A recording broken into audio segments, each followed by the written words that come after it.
In this video, we're going to be installing a Herzog Shutoff nozzle on a ZE 1903. We're going to go through and give you some details on each step required to get the shutoff nozzle installed. All right, so the first thing you're going to need to do is remove these lower white panels here. Once those are off, the next step is going to be to remove these blue plugs. It can be very difficult to get them out without breaking them. Found that a little small point pick is helpful. You want to be careful not to push it down. So you got to get right on the side and work your way around as you kind of pick it out. So if you work your way around, eventually you'll be able to get that to pop up and out. And you want to save those so you can put that back in when you are finished. If you damage any, you might have to purchase some replacements to put in when you're done if you want those bolts covered up, which is preferable. Okay, next step is going to be to remove all the bolts holding this down. We, of course, at FastCap recommend using our TLC screw gun holder, make the screw gun mount easily to your belt, and a Pro Hold also from FastCap, so you can easily just stick the bolts to the magnet on your wrist so they don't get lost as you remove them. All right, so at this point, we have all of the bolts taken out. We've removed the covers from the barrel, and this is where we got to get a little bit creative. What we're doing here, and you can find a different way to do it depending on what you have available, is we just took a sheet, bar of steel stock that fit through these holes here and stuck it all the way across there. And then we're taking a car jack, and we actually set the car jack up on our machine. We got it approximately centered under our bar, and we're gonna lift ever so slightly this entire top carriage. Now, it doesn't actually have to go in the air. The idea is that we need to unweight these feet enough that we can slide these bars backwards. And we are sliding them backwards 2 holes. So we took the plugs out of those 2, but left the last one. And we got our favorite persuaders here. And once we lift it up, we are just going to, once it's unweighted, persuade these forward. We'll show you. Yep.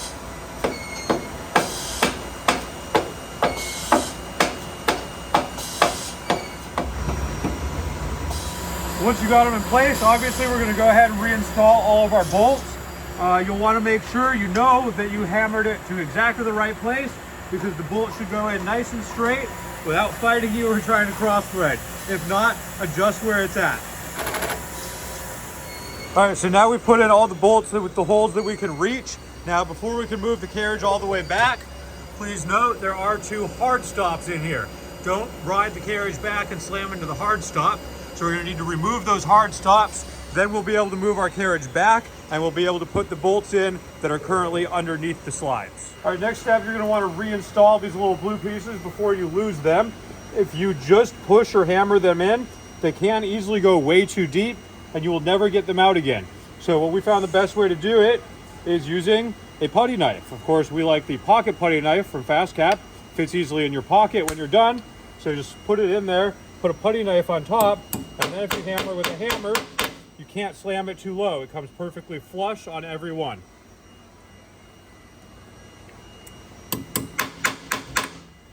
All right, for the next part, we're going to have to remove these black tie-ins. So first step is going to be to take your Allen key and loosen the set screw on the retaining nut. Okay, so the next step is going to be to remove this black piece. So there's 3 set screws in the retaining nut here. So you're going to want to loosen those, all 3 of them. And we've actually decided to take them all the way out so we don't damage them trying to loosen that retaining nut. And we're going to stick them down on our Pro Hold magnet there so they don't get lost as well. All right, once all 3 of those set screws are out, you can grab your favorite pipe wrench, monkey wrench, whatever it might be. Make sure we get a good hold on just the nut there. And then you're going to break that guy loose. Give it a couple twists. I'm going to go 1 full turn. You'll see it's marked in yellow where it was. 2 full turns. And it'll be very useful when you're getting the new ones back on to know exactly how many turns you went back on those. So that's 2 full turns we're doing on each one. You're going to want to pull this retaining rod out. So there's a metal clip back here. Going to have to pinch the 2 pieces together, pull that out.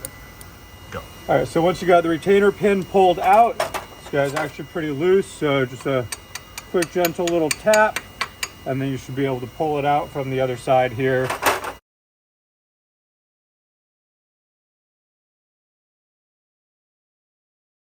So now that that's all released, you're gonna push the button to push the carriage forward, and that's gonna pull those straight back out. And you can go ahead and go plenty of distance because you need to fit the new longer one in there, and you'll be able to extend them back the other way once they're bolted on. And then you can just take that rod and twist it until it comes all the way off. And then this step might be very surprising. Now you're gonna take the longer rod that got sent to you, and you can twist the other direction to get it on. But before you get it too tight, we're gonna take this nut and we're gonna go 2 full turns back that way so that we're sure we're locating in exactly the right position. So when we hit that, we know that both of these are distanced exactly the same way from one side to the other.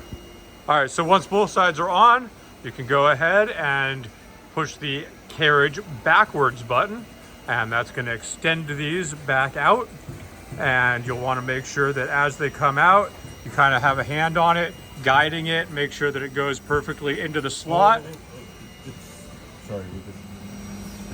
And we'll note that in our experience, they don't necessarily go forward at exactly the same rate. So once one makes contact, you might want to pin that one in and then have a buddy actually pull on this one while you move the carriage forward and back. Make sure it doesn't go too far back into one of your hard stops when you're playing with it. So some forward back motion while you're pulling on it can get that to extend out. And you'll see this one's just rocking back and forth while he does that. And then we'll go ahead and reinstall these pins, and then reinstall the cotter pins as well, and bend them back out to hold those pins in place. Then once we got those guys reconnected, we're gonna take our pipe wrench on this little set nut, and we're going to tighten it so that we're locking it into place. So go ahead and snug it up pretty good. And then we're gonna go ahead and reinstall our set screws down here.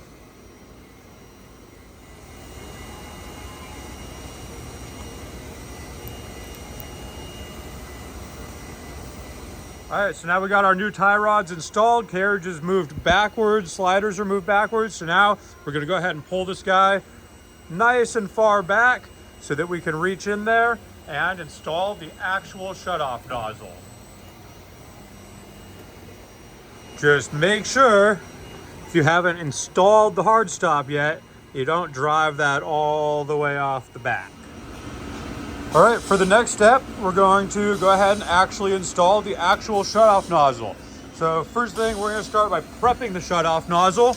You're obviously going to need to take the wax off the threads here, and then you should have 2 steel braided air lines, and those are gonna have to attach right here. So you're gonna need to pull these plugs out, which are also coated in wax. And then to get those to be able to screw in, we're actually gonna have to disassemble slightly. So we're gonna pull this little cotter pin off and pull this guy out. All right, so cotter pin removed. Make sure that you set it aside where you won't lose it. Then we're gonna pull the pin out here. It comes out very easily by hand. Make sure you don't lose it either. And now this guy is free floating, and we can rotate it so that we'll be able to screw our air lines in here. Okay, once you got the wax off and got that open up and ready, it's time to find these 90-degree elbow connectors, and we're gonna add some thread sealant tape on it.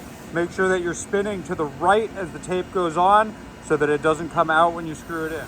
You're gonna go ahead and thread these in, and you wanna get them as tight as you can, but so that they're sticking straight out this direction when they are tight. And we're just using a crescent wrench to tighten it up at the end here for that very last row.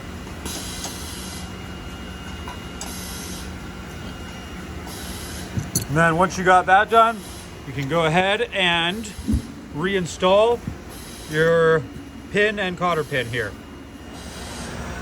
Okay, next step, in order to thread this on, we're gonna have to undo all of these bolts slightly till it loosens. And we'll be able to pull this straight out so that we can thread this onto the machine. All right, so an 11mm socket will break those guys loose. You can hand loosen until this guy pulls all the way out for you. All right, so they're almost all the way out. Got that out. And now we're ready to go back over to the machine where we are removing the heater bands and the old nozzle from the machine. So removing the nozzle is a little bit easier if you leave it hot, but that's going to take you longer. So you also have the option of using a breaker bar. All right, now that we got the old nozzle off, again, easier if it's warm, but we're just scraping the surface to make sure that it's perfectly flat so that the shut-off nozzle will mate up nice. All right, next we have put some anti-seize on the threads of the part that we took out of the shut-off nozzle just now. And now we're gonna thread it in where the old nozzle came out at the end of the barrel. All right, so get that guy on as tight as you can. Then before we install the shut-off nozzle back onto there, since it free spins on here, we're actually gonna tighten our nozzle into the shut-off and then install the shut-off. Yep, so the shut-off we got came with anti-seize already in there. We're just gonna go ahead and thread the nozzle back into there.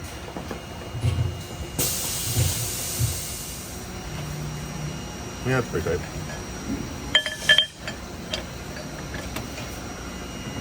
Yeah, we're good.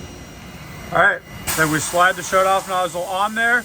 Make sure that we position this directly upwards. And then we're gonna go ahead and tighten all these bolts. Make sure that you torque them cross like you're doing car lug nuts. So you're not tightening one side more than the other.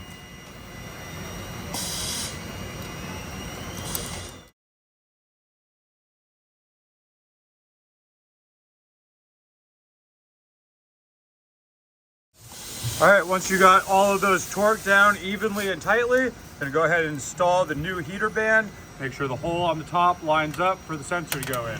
And note, we did have to take this cotter pin back out of the shut-off nozzle to get the heater band clamp around. So you didn't need to reinstall that until after this step. All right, so the shut-off is on.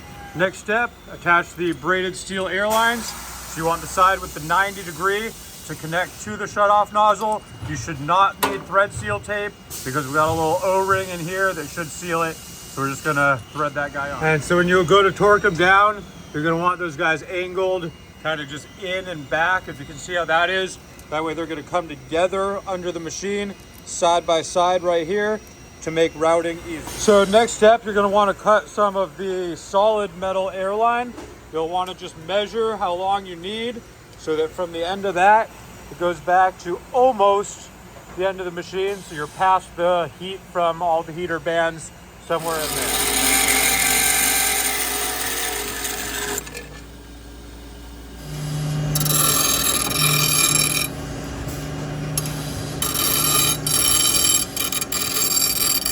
Yep.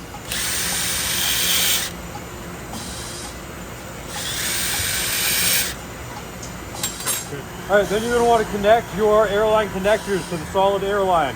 So you need a cap piece, you need a crush nut, you need the crush nut receiver, and then on one side, you're gonna need your press connect. So first we attach the press connect into there.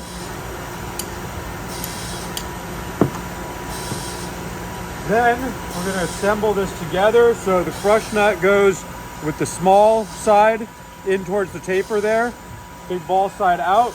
And then you can get the cap started on here. And then you're gonna slide that into your airline.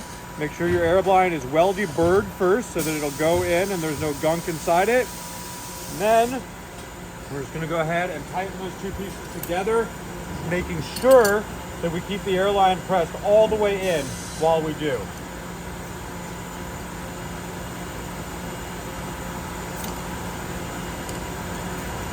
These ones you gotta...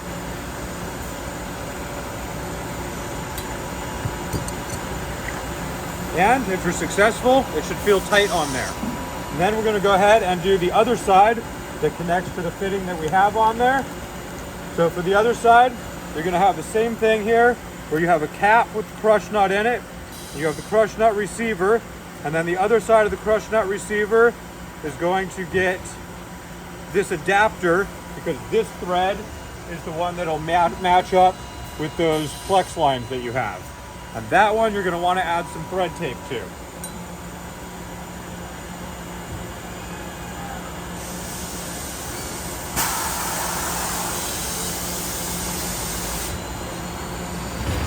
We'll get the airline in there. Make sure it's all the way in. And then we'll go ahead and wrench on that guy again.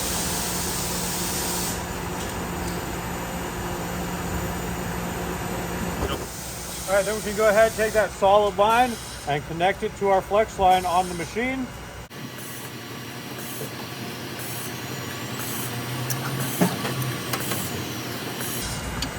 And then we will repeat all those steps for the other line on the other side. All right, so now we are getting the original heater band back on the end nozzle and making sure that the temperature sensor is in the little hole and mashed under it there. And at the same time, we're gonna mount our solenoid bracket. So we found this to be the best location. There's two little pre-drilled holes there. So I'm just taking a metal tapping screw and screwing that bracket right in. And then the solenoid will sit on there.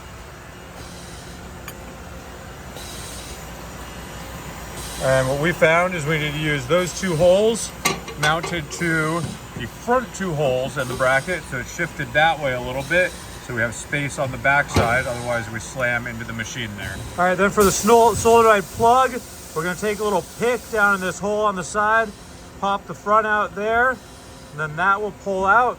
That's gonna allow us to wire it, and we're gonna wanna make careful attention to which color wire goes in which number hole here. All right, so pretty easy. Feed your wire through the gray piece once it's unscrewed, up through the black piece, and then come into this housing that you popped off. The numbers are on the front side here by the plugs. So I got my brown in number 2, my blue in number 1. Made a little label here so I don't forget when it's closed up. Blue 1, brown 2. And I'm gonna pop it all back together. All right, so we got those connected. Then to plug this in, don't get confused like me. This little white piece is just a protective cover. Pull that off. Then this will plug right onto there. No problem. And now it's time to start running your wire. What I'm gonna do is from right here, I'm gonna snake it into this hole right here. So I have just a minimal amount of exposed wire. And then I'm gonna run it inside the machine, down through one of these so I can get down into the electrical cabinet. So step 1 is easy to do. I removed the 4 bolts here, stuck them up on my Pro Hold, fed this in here, and then if you pull this main bunch of wires down, this fits a small hand so you can reach in there, grab your wire, and pull it through. And now we're gonna remove the bottom part and work on snaking this through the conduit. So for me, what that involved doing was removing the elbow joint from the top here. So it's just a bunch of little black screws. Then I took a thicker gauge solid core wire, not very flexible and holds its shape. And I used that to snake through first, because it had some rigidity. And then I'm taping my new wire to that.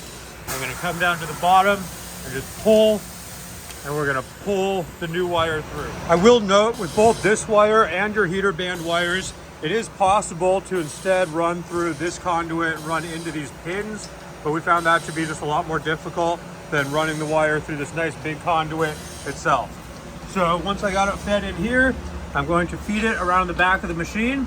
Now on the other side, you'll see it depends how nice you want it to look. You can totally feed through that bottom big hole, but all the rest of the wires are in conduit rolls up here, and they feed through that top hole there.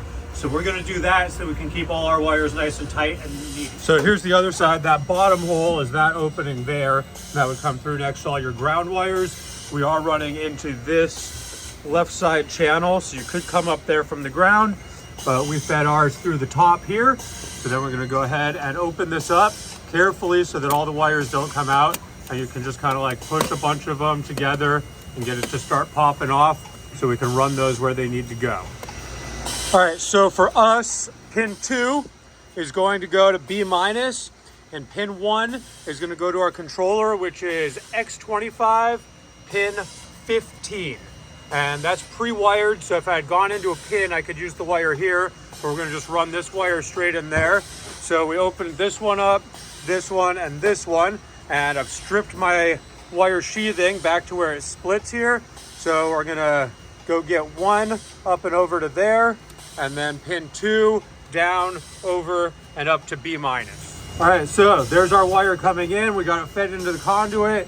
It splits, comes along here, and then pin 2 is now in X25 pin 15. So we removed C115 and pin 2 is in there instead.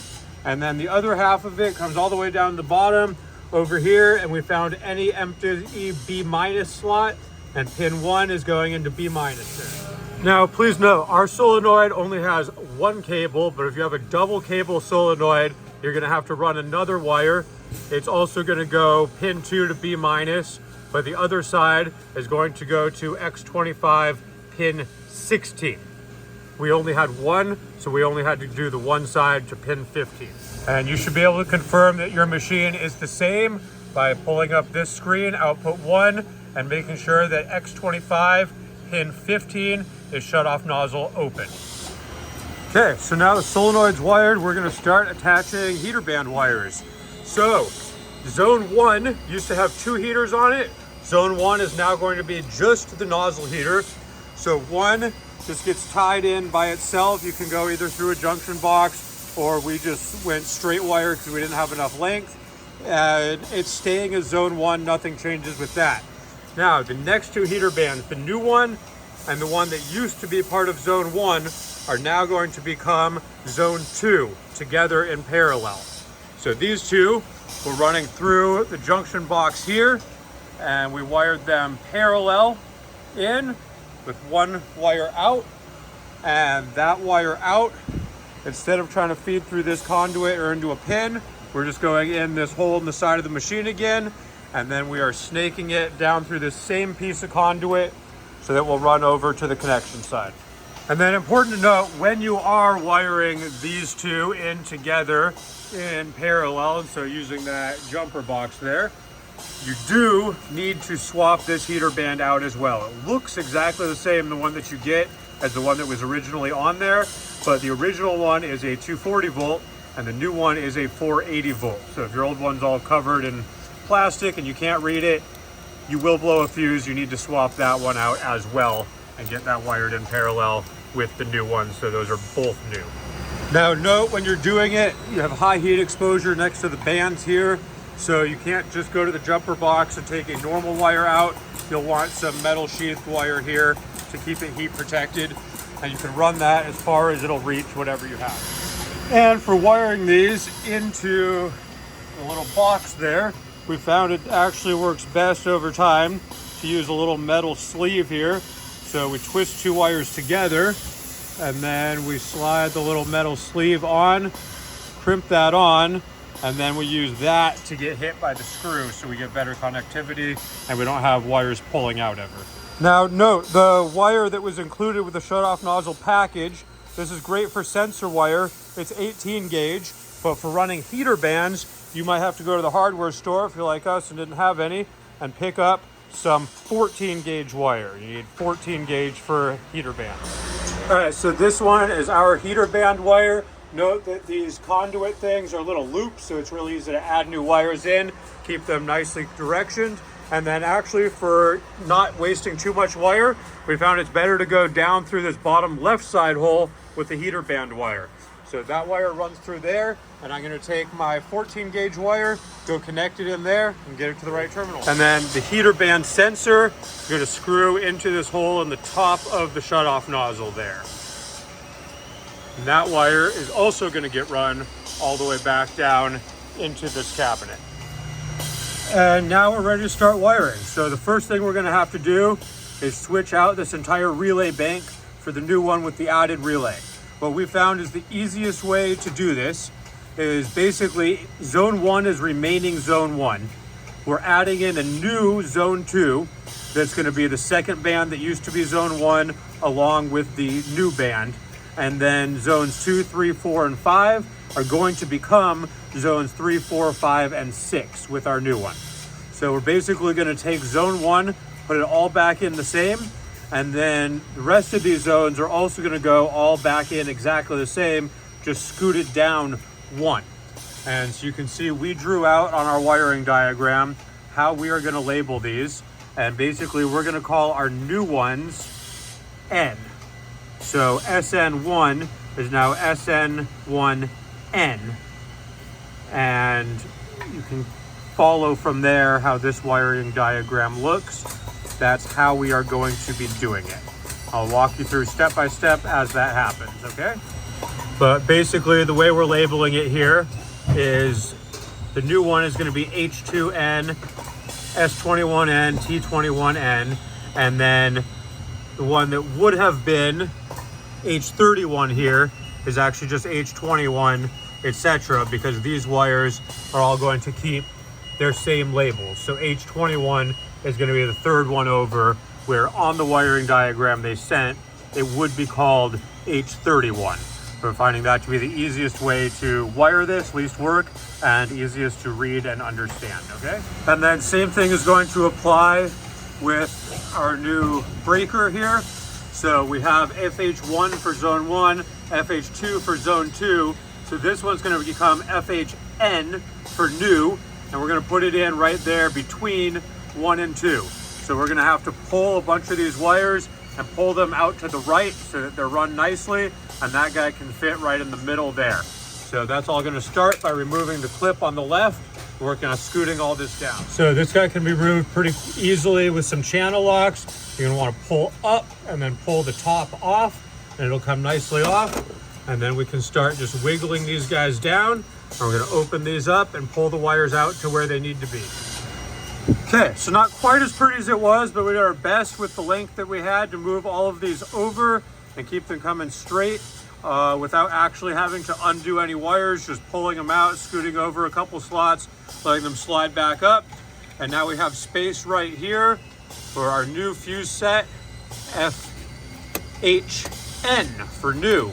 So we're just gonna slide that guy in there, boop, pop it in, and then we can go ahead and stick this connector back over on the left side to keep them all in line. So there we go, clip back on, and then our new one is labeled FHN. So if we ever go back to read our wire diagram that we drew on, everything will actually match. So now we're gonna go ahead and probably pop this top part back on if you're worried about these wires coming out. Otherwise, you are gonna need back into here later. So if you keep those in there and leave it off, go ahead and just start removing the relay board right where they were. So to remove these, green plug can obviously just pull right out. And then you got these little doors here on the top and the bottom. So you're gonna wanna pop those open so you can get to the screw terminals to loosen the wires. And worth noting, at least on our machine, we have full round loops on the top. So you do actually have to remove that screw all the way. But the bottom one is just a prong, so a couple turns and that'll pull out. So we're gonna repeat that for all 5. And then make sure before you unscrew the whole thing that you remove 0220 and 504, these red wires from the fan, and they just have pull plugs so you can pull them, just pull down off the bottom and they should pop off. Okay, so there we got the old one removed and wires all hanging ready to go. Gonna screw the new one in. Okay, so the new box is screwed on. Your 504 wire for the fan is gonna be on the right. The 0220 is on the left. And then for plugging these back in, since we left it open, they should all just be hanging in line. So we know that these are all gonna go there. That's gonna go right there. Got the top ones all lined up. And just the first one, H1, is gonna go there. So we're gonna have the second one empty for now.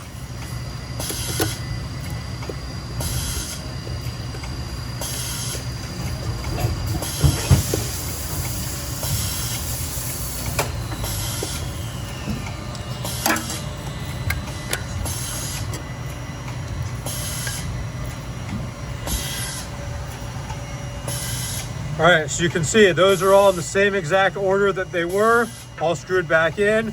We skipped one, and one is still the one way over here. So now we're ready to start running wire from that heater band here. So I got my first wire connected, and we're gonna open up this conduit.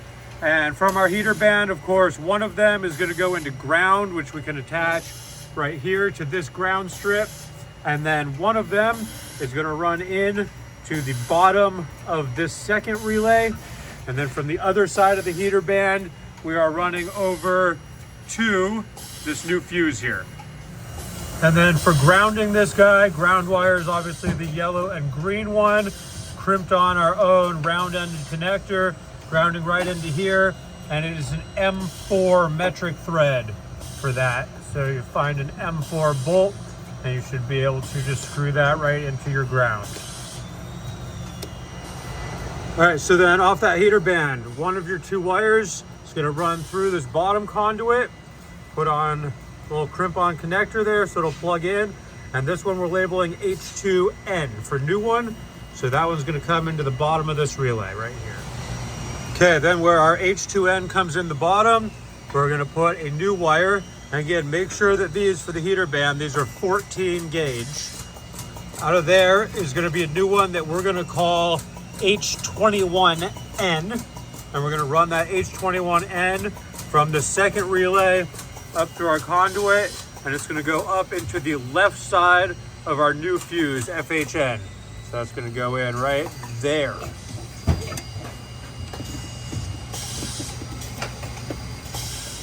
And I definitely recommend as you go, labeling both sides of every wire. Everything that came in this machine is really well wired.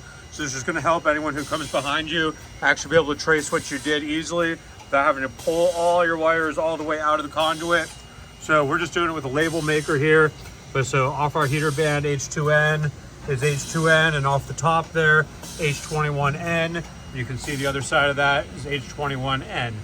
All right, so then next wire I'm hooking up is out the right side of this new fuse set. So this one we're gonna call SN1N.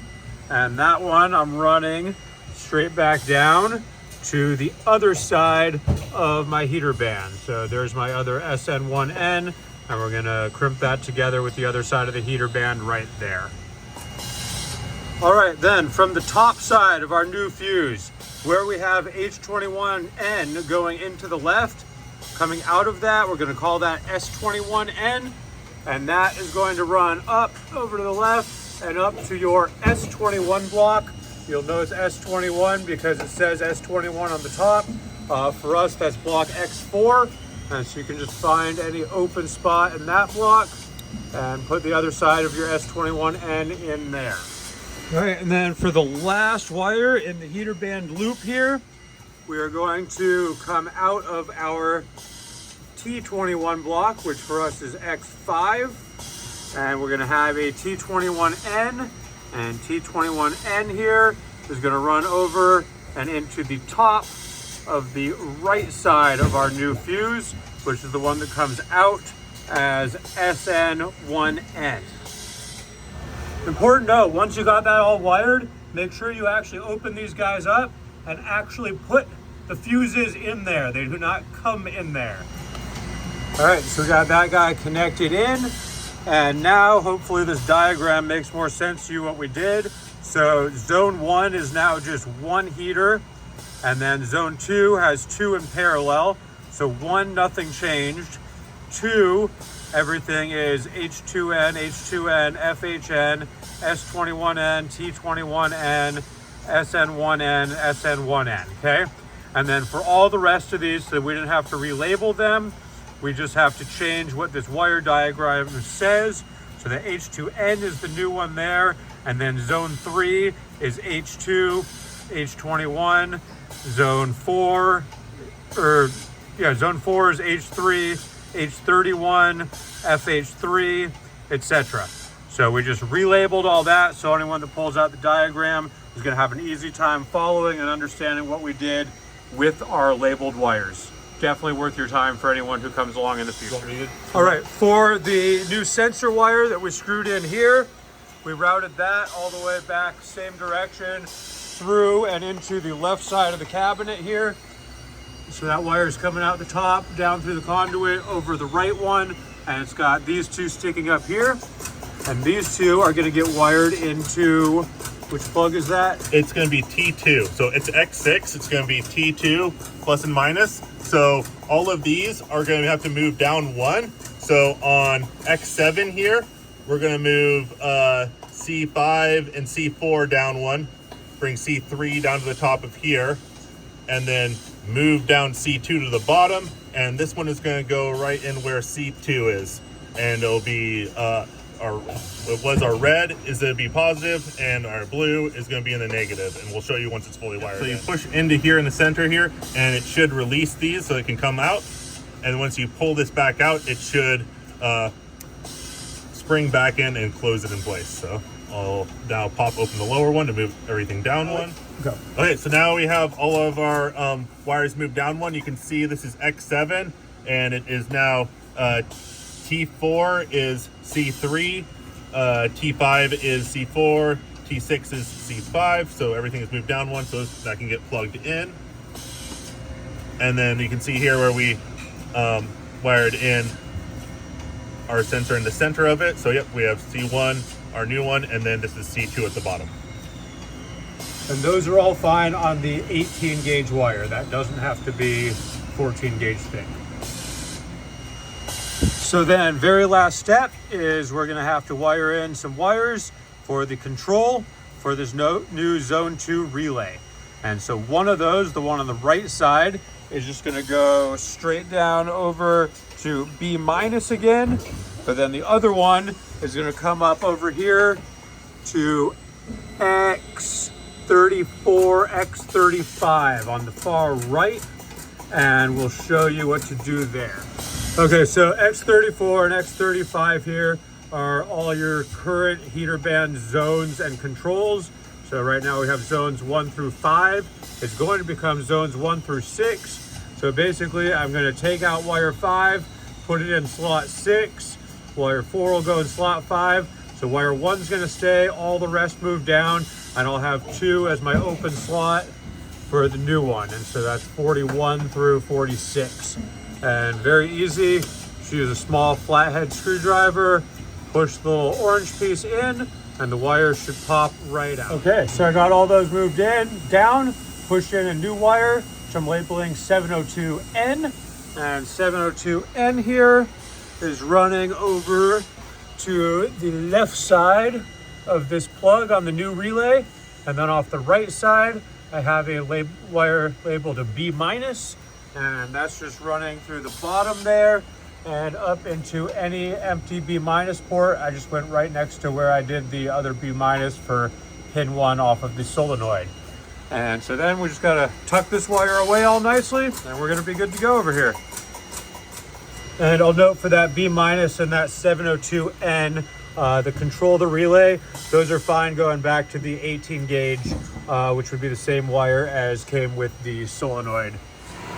So now that we got all those wires plugged in, so off of our new temperature sensor, off of our new heater band in parallel, one wire, and off of the solenoid, and everything is run through either that hole or that hole on the machine.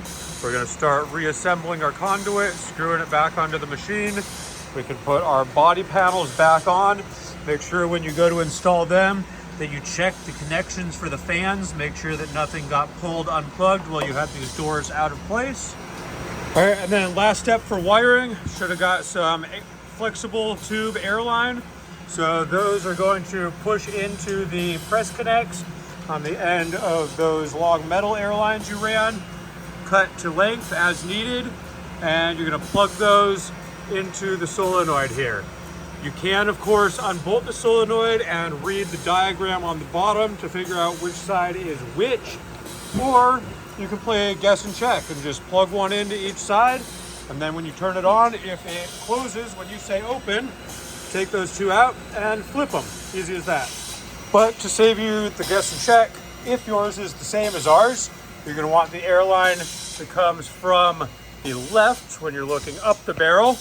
So this left one is going to run into spot number 4 on the solenoid, if you have the same solenoid as me.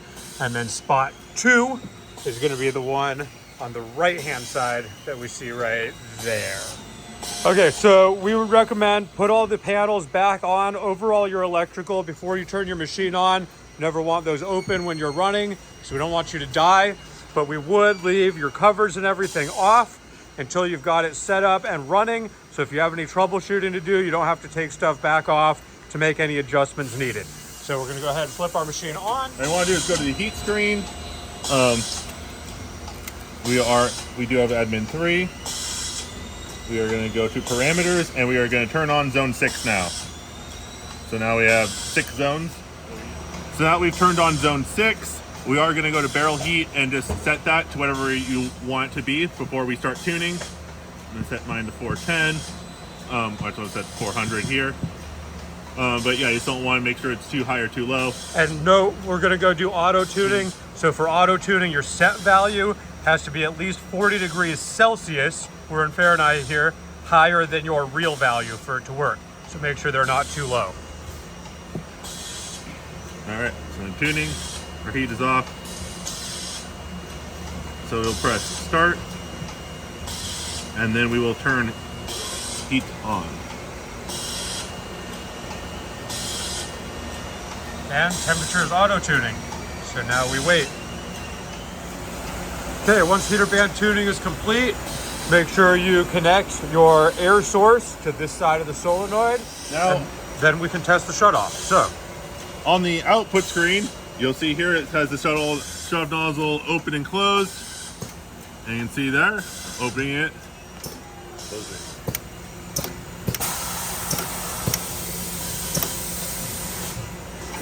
all right, now we're going to put our hard stops back in our new location. So drove carriage all the way back, and then we're going to put our front hard stop so that it will stop that before this goes any further back than it's set right now. So now we got our front one set with this all the way back.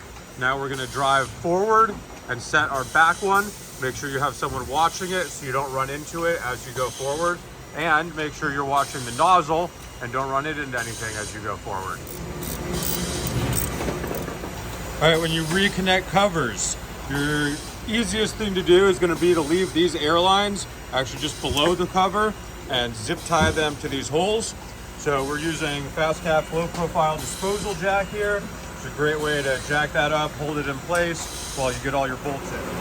And you will need to remove the warning labels from your old cover and rivet them into the new cover. The holes are pre-drilled in the new cover.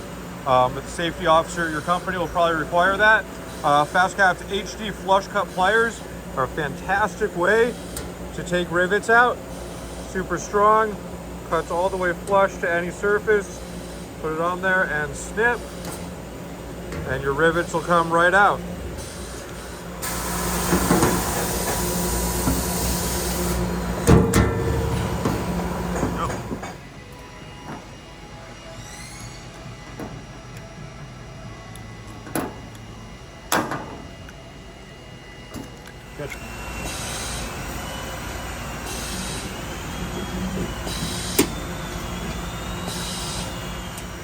All right, so all our panels are reinstalled. Last step is to zip tie these guys up. So just take a zip tie, curve the end, feed it through one hole, out the other hole, one at the back side, one up at the front side, and it'll be good. From all of us here at FastCap, we hope you found this video helpful. And we just want to say, we think you're going to absolutely love this product. Also, if you want to check out any of the other handy tools like the Pro Hold, our TLC, our taper lock, even our fancy Sharpie holsters here, go to www.fastcap.com and find more products that we think you'll love. Thanks for watching.